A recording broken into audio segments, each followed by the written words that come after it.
Lena had always been a woman who moved through life with a kind of practical grace.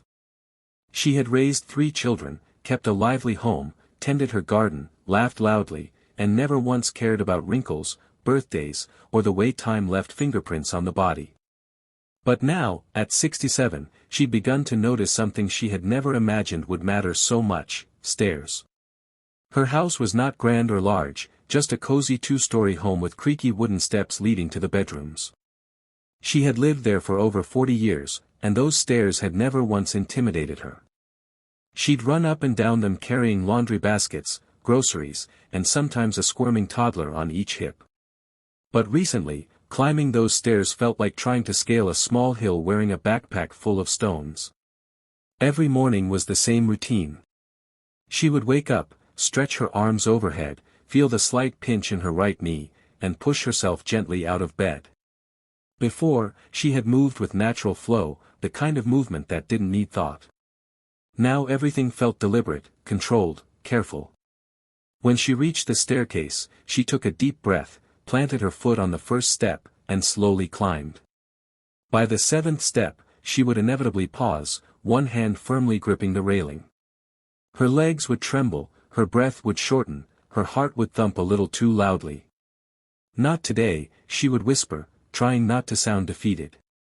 "Just a moment." Her grandson, Leo, had watched this many times. Leo was 8. Bright-eyed, curious, always building forts out of pillows or asking questions that were too deep for his age. He spent afternoons with Lena while his parents worked. They played board games, baked small batches of cookies, and watched nature documentaries together, though Leo always insisted the penguins were the best part. One day, he watched her stop on the stairs again, and something in his young mind locked onto the moment with quiet seriousness. He didn't ask her why she was tired. He didn't tease or fuss. Leo simply observed, storing that image in the thoughtful way children do when something doesn't feel right. Later that week, sitting cross-legged on the carpet with scissors and paper for an art project, Leo spotted something on the television. A cheerful host was interviewing an orthopedic surgeon. The caption across the screen read, "Over 60. 5 exercises to climb stairs easily." Most viewers would have changed the channel or half-listened. But Leo sat forward, hands on his knees, watching like he had just discovered the missing piece to a puzzle he had been trying to solve. He listened as the surgeon spoke in clear, friendly language, explaining that stiffness and weakness were common, not a failure.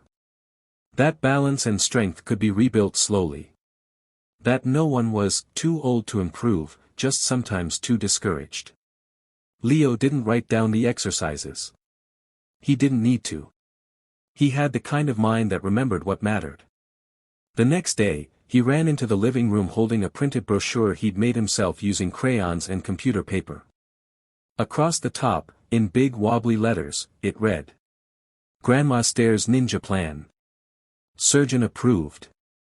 Lena laughed so hard she had to hold her ribs.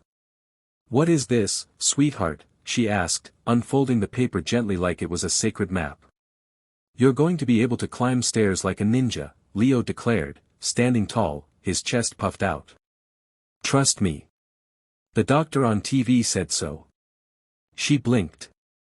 Something warm and soft stirred inside her. Leo wasn't just being playful. He had seen her struggle. And instead of ignoring it, he had gone looking for hope. "Yes," she said slowly. "Let's try this ninja plan." They started in the living room. No gym. No machines. Just a sturdy wooden chair, a small rug, and afternoon sunlight sliding across the floor. The first exercise was heel lifts. Lena stood behind the chair, holding the back for balance. She lifted her heels up slowly, rising onto her toes. Her legs wobbled at first, and she felt as if her body forgot how to do something she had once done daily without thought. But Leo counted aloud with full drama, as though she were hoisting heavy weights. 1, 2, 3. Grandma is powerful. The second exercise was tiny knee bends. Just soft bends, not too deep, like bowing politely. The first few made her knees feel tight and hesitant, but she didn't stop. Then came marching in place. The movement felt simple but awakened muscles she had quietly ignored. She lifted her knees just a little higher each time, trying to breathe evenly. Leo marched beside her with military seriousness, though every few steps he tripped on his own enthusiasm.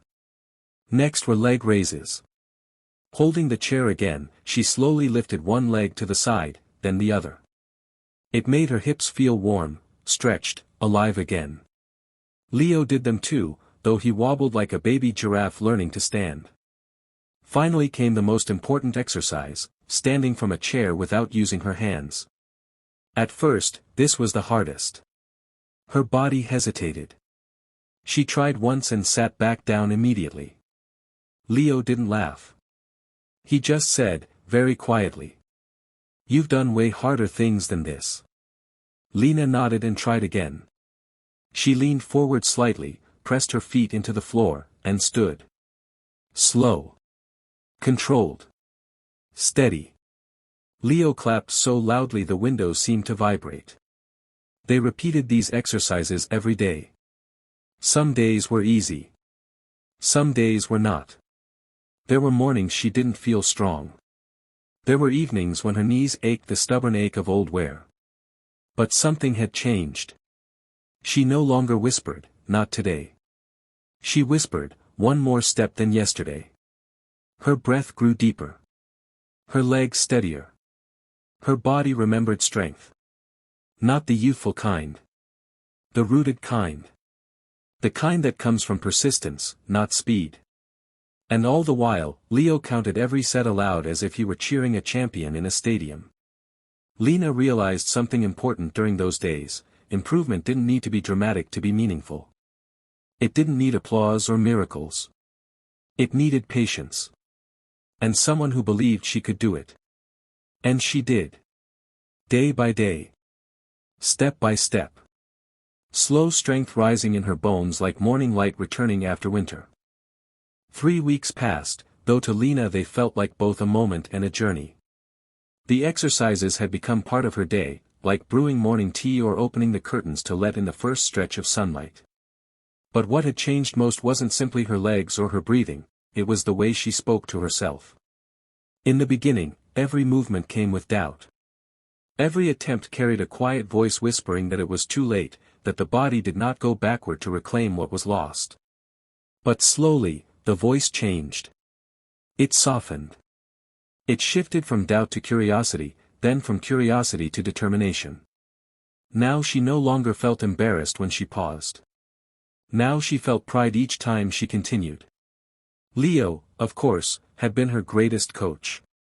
Not with complicated instructions or stern discipline. But with pure belief. He believed in her the way children believe in superheroes before the world teaches them to be practical. And that belief was contagious. It lit something inside her that she had not felt since her younger days, the assurance that improvement was possible. On the 21st day, the morning was quiet. Sunlight rested gently on the wallpaper as if it had been waiting just to be noticed. Lena finished her heel lifts, her knee bends, her marching, her leg raises, and her chair stands. Her breathing was steady, her posture straight, not from force, but from strength returning home. Leo watched from the sofa, swinging his feet off the edge. He sensed something different about the moment, though no one said a word. Sometimes, children just know. Lena looked toward the staircase. Not with dread. Not with hesitation. But with a question, am I ready now? The stairs seemed the same as always, 12 simple wooden steps. But she felt them differently. They no longer rose up like a steep hill. They weren't a threat. They just existed. Standing there, ordinary and patient, waiting. She walked toward them slowly, the way one approaches something meaningful, like a promise or an old memory. At the bottom of the staircase, she placed her hand lightly on the railing. Not gripping tightly, but resting, like greeting an old friend. Her foot lifted. Step. She did not rush. She did not think about how many remained. She did not worry about the 7th step, the place she used to stop every morning, breathing hard and pretending it was just a momentary pause. Instead, she focused only on this one step, as if the entire world was held inside that single movement. Step. Her foot rose again. Her body followed. Her knee bent smoothly, not stiff but guided. Step. Her breath was still calm, like the slow tide rolling softly onto a shore. She noticed the feel of the wood beneath her foot, warm from the sunlight that had rested on it earlier. She noticed the quiet of the house, no ticking clock, no music, just the gentle hush of living. Step.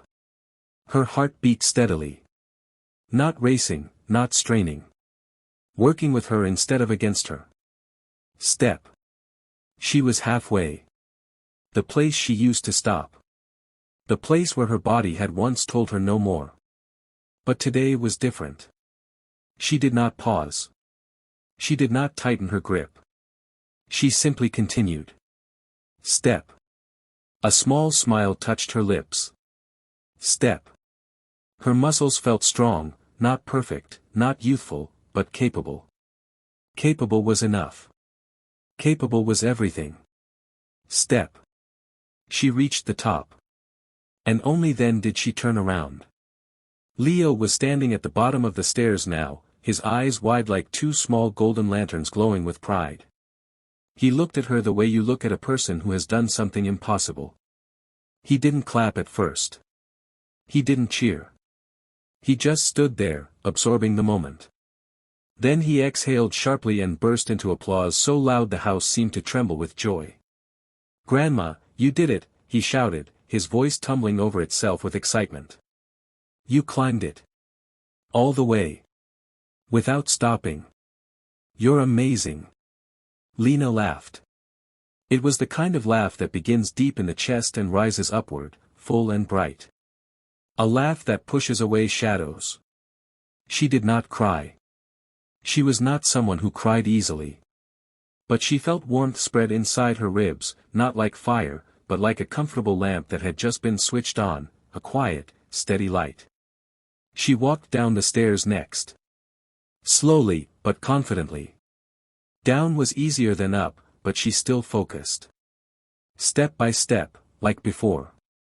When she reached the bottom, Leo threw his arms around her waist and squeezed with a strength far larger than his small frame. "You're a real ninja now," he said into her sweater. She smoothed his hair, soft and messy like the fur of a tiny lion. "I suppose I am," she said with a smile. "A slow ninja, but still a ninja." Leo shook his head firmly. "Not slow. Just, thoughtful." Lena laughed again. Later that evening, she stood outside on the porch. The sun was setting, turning the sky soft shades of peach, rose, and lavender. The world looked peaceful in the way it does when you've overcome something quietly monumental. She thought about stairs, not just the wooden ones in her house, but all the invisible stairs life offers. The challenges. The worries. The moments where standing still feels safer than moving forward. She had paused many times before. But now she understood something important. Strength did not vanish with age. It simply hid until called back. She thought of all the women her age who whispered to themselves that they were too old to change, to rebuild, to improve. She wished she could talk to each one of them. Not to give advice, but to tell them the truth. You don't have to go fast. You don't have to do everything. You just have to keep choosing yourself. A little bit. Every day. The stairs had not changed. Her house had not changed. Her age had not changed. But she had. She no longer saw the staircase as a mountain. She saw it as a path. One she could walk. One she belonged on. And the greatest victory was not reaching the top. It was deciding she deserved to try.